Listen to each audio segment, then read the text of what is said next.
यहाँ पे क्या बोल रहा है क्वेश्चन ऑफ मेरे पास कि एक स्पेरिकल बॉल है, कौन सा है, एक स्पेरिकल बॉल है जिसका मास ऑफ कितना है हमारे पास 5 kg, rested between two plane which make an angle 30 degree and 45 degree respectively with the horizontal, the system is in equilibrium.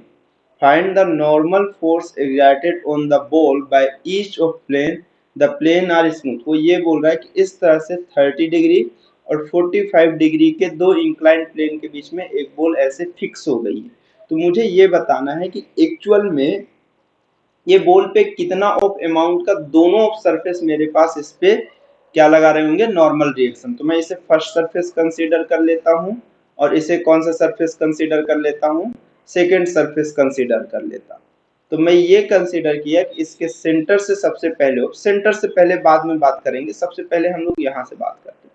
तो यहाँ से एक फोर्स ऑफ अप्लाई हो रहा होगा, या इस चीज को मैं थोड़ा दूसरे बड़े डायग्राम में बना देता हूँ कि जैसे आपके पास ये ऑफ इंक्लाइंड सरफेस हुआ इस तरह से, एक ये सरफेस हुआ, एक ये हुआ, ठीक है, और ये इस तरह से है। ये सरफेस ऑफ आपके पास कितना हो गया, 45 डिग्री का एंगल, और ये कौन से डिग्री का, 30 डिग्री का, ठीक है। तो आपको सबसे पहले ऑफ जो चीज पता है, आपको ये मालूम है ये सरफेस इस पे एक normal reaction of forces apply करेगा, वो भी कैसा, इस दोनों के टच ऑफ पॉइंट के जस्ट ऑफ नॉर्मल की डायरेक्शन। तो नॉर्मल यही होगा। तो उस वाली केसेस में आपको ये मालूम है कि यहां से अगर एक आप परपेंडिकुलर ऑफ लाइन निकालिए ऐसे, ठीक है, इस तरह से, तो ये 30 डिग्री है, तो ये भी एंगल कितना होगा, 30 डिग्री। तो इस नॉर्मल को अगर आप आगे लेके जाओगे तो ये भी आपके पास कितना डिग्री दिखेगा, 30 डिग्री दिखेगा। तो इसके सेंटर से भी जो लाइन निकलेगी वो कितने डिग्री की होगी, 30 डिग्री की होगी। सारी कैलकुलेशन हम सेंटर से करेंगे, ठीक है। सिमिलर ऑफ फॉर्मेट में अगर मैं इसकी बात करूं इस एंड से, तो इस एंड से, ब्लू वाले एंड से मैं देखता हूं कि जहां पर से ये सरफेस को टच कर रहा है, एक्चुअल में थोड़ा सा वो ये लाइन गड़बड़ हो गई है, बस हो गया और कुछ भी नहीं, ठीक है। ये लाइन थोड़ी सी गड़बड़ हो गई है, बस हो गया, बाकी उसमें बहुत बड़ी बात कुछ नहीं है। ये वाली लाइन, ये, सॉरी,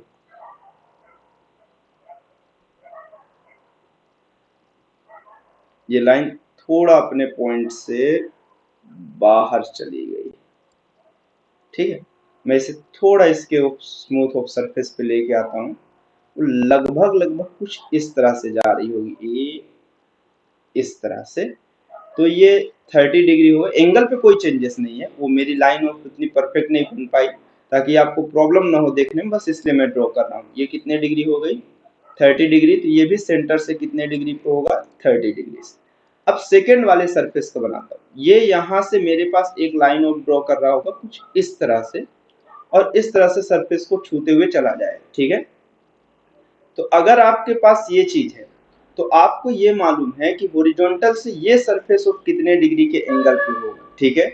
तो आपको मालूम है कि ये कैसा है, परपेंडिकुलर, कैसा है, परपेंडिकुलर ऑफ है। तो आपको बस ये चीज देखना है कि ये यहाँ से कितने डिग्री के ऑफ एंगल पे प्रेजेंट होगा। तो अगर आपको यहाँ से ये कितने डिग्री के एंगल पे प्रेजेंट होगा ये चीज देखना है, या फिर यहाँ पर से देख लीजिए, ये डायग्राम थोड़ा ज्यादा ही बेकार हो जा रहा है, मैं इसे फिर से ऑफ एलिमिनेट करके फिर से बनाने की कोशिश करता हूँ,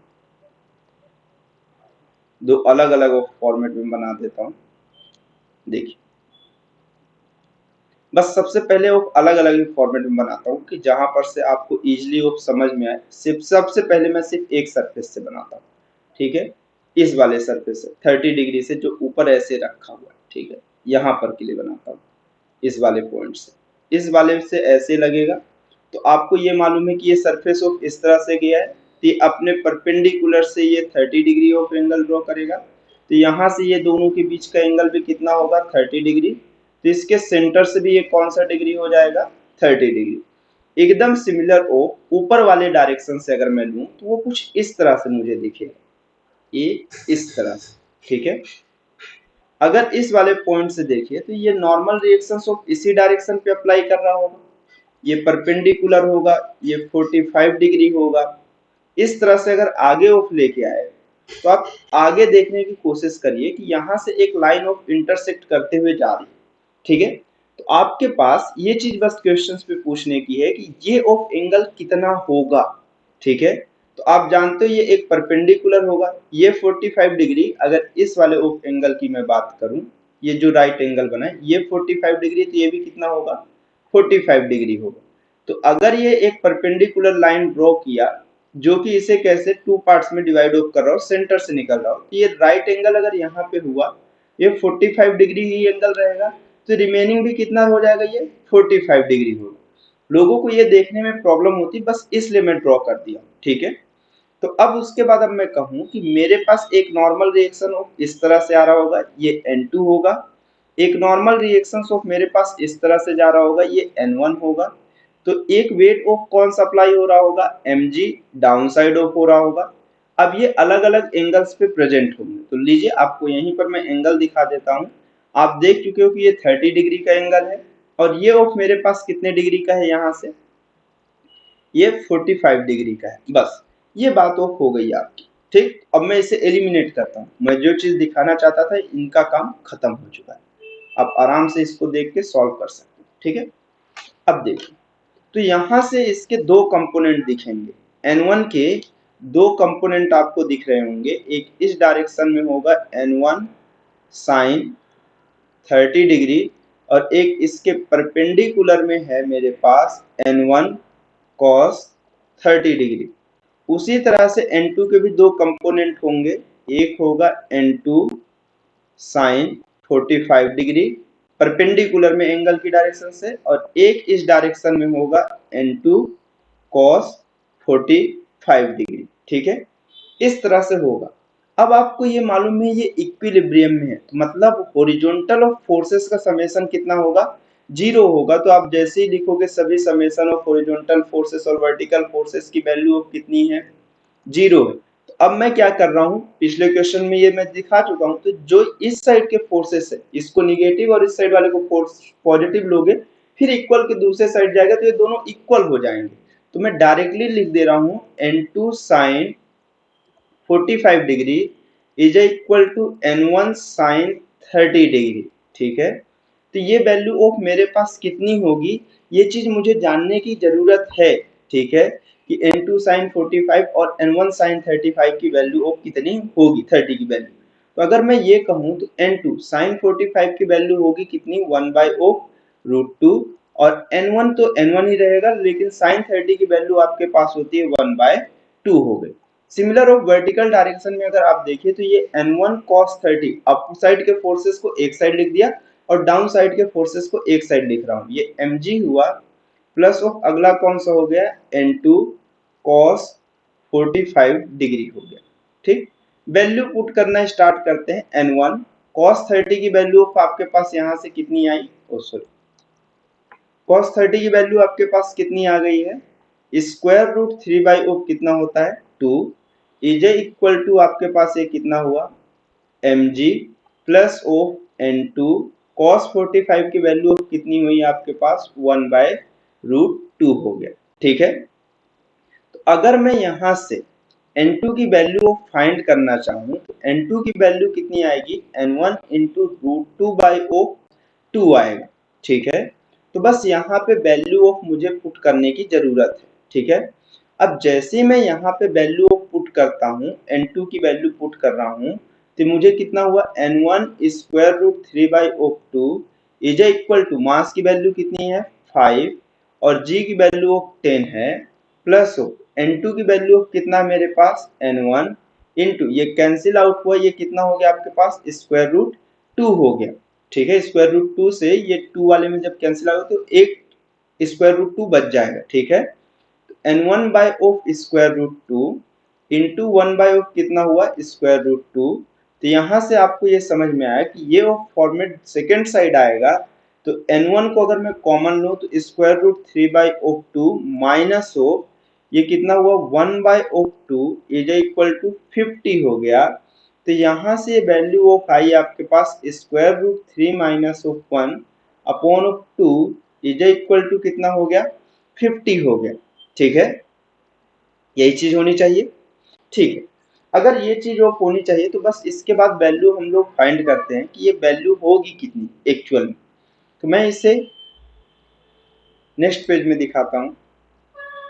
तो n1 की वैल्यू हमारे पास कितनी थी, square root 3 minus 1 by 2 is equal to 50। तो n1 की जो वैल्यू आई है कितना हो गया 100 बाय स्क्वायर रूट 3 माइनस 1। तो अगर मैं कहूँ तो 100 ऑफ मेरे पास तो 100 ही, बट स्क्वायर रूट 3 की वैल्यू 1 पॉइंट ऑफ कितना आएगा, लगभग 1.76 के आसपास आएगा, या 71 के आसपास। माइनस ऑफ कितना हो गया आपके पास 1 हो गया, कितना हो गया आपके पास माइनस ऑफ 1 हो गया। तो ये n1 की अगर वैल्यू को बात करें तो 100 बाय ऑफ 0.76 के आसपास आएगा। तो ये वैल्यू अप्रोक्सीमेशन अगर मैं कैलकुलेट करूंगा तो ये मेरे पास सिक्वेरेट ऑफ मुझे मालूम है, आप कैलकुलेटर लेके इसे सॉल्व कर लीजिए, 136.6 न्यूटन के आसपास आएगा। आपको इसलिए मैं बोल रहा हूँ क्योंकि मेरे पास यहाँ पे जो वैल्यूएशंस है, कौन सी वैल्यू है, अगर यहाँ पर वो वैल्यू की बात करूँ तो ये n1 की वैल्यू ऑफ मेरे पास कितनी है 100 है, और ये कौन सा 0.76 है। तो ये वैल्यू ऑफ मेरे पास डिनोमिनेटर इसका 1 से लेस देन है, मतलब numerator of more than of 1 आएगा। अब उसी तरह से एक रिलेशन है मेरे पास, यहाँ पर क्या रिलेशन है मेरे पास, n2 इज इक्वल टू मेरे पास किसके इक्वल है, n2 is equal to n1 by of root 2 के इक्वल है। तो मैं यहाँ पे वैल्यू पुट करता हूँ, तो n2 is equal to actual में कितना है n1 बाय ऑफ रूट 2 है। तो अगर मैं इसमें वैल्यू ऑफ पुट करूँ, n1 की वैल्यू ऑफ मेरे पास जो भी आई है, कितनी आई है 100 बाय ऑफ रूट 3 बाय कितना है मेरे पास 0.76 इंटू 1 बाय ऑफ रूट 2 है। जब आप इसे सॉल्व करोगे तो ये आपको 96 पॉइंट ऑफ कौन सा 59 के आसपास मिलेगा। देखो रूट 2 की वैल्यू को आप लिख सकते हो, कितना लिख सकते हो 1.41, और ये कितना हो गया 0.76, ठीक है। तो यहाँ n2 की जो वैल्यू है वो 96.59 के आसपास आएगा, और n1 की वैल्यू कितनी हो गई 136.6 न्यूटन के पास हो गई, ठीक है। तो n2 हम किसे कंसीडर किए थे 45 डिग्री वाले की जो वैल्यू है वो कितनी है हमारे पास, 45 डिग्री वाले की वैल्यू ऑफ हमारे पास कितनी है 96.59 न्यूटन है। और n1 हम किसे कंसीडर किए थे 30 वाले को, ये 136.6 न्यूटन है। तो मैं मैच करता हूं यहाँ पर से ऑप्शन कौन सा मैच करेगा हमारे पास, तो n45 वाले के लिए 96.59 ये है, और इसमें भी है, लेकिन ये ऑप्शन तो पहले ही एलिमिनेट हो चुका। n30 डिग्री के लिए हम लोगों ने देखा है कि ये मेरे पास n1 की वैल्यू ऑफ कितनी आई 136.6 न्यूटन। तो एक ऑप्शन सो करेक्ट है, वो कौन सा है, ये वाला फॉर्मेट। ये वाला भी नहीं होगा क्योंकि n30 की वैल्यू इसमें 96.59, ठीक है। तो ये हमारे पास यहाँ पर से कौन सा ऑप्शन सही है, सिर्फ एक ऑप्शन करेक्ट है, वो ऑप्शन नंबर कौन सा है ए, ठीक है। आई होप ये समझ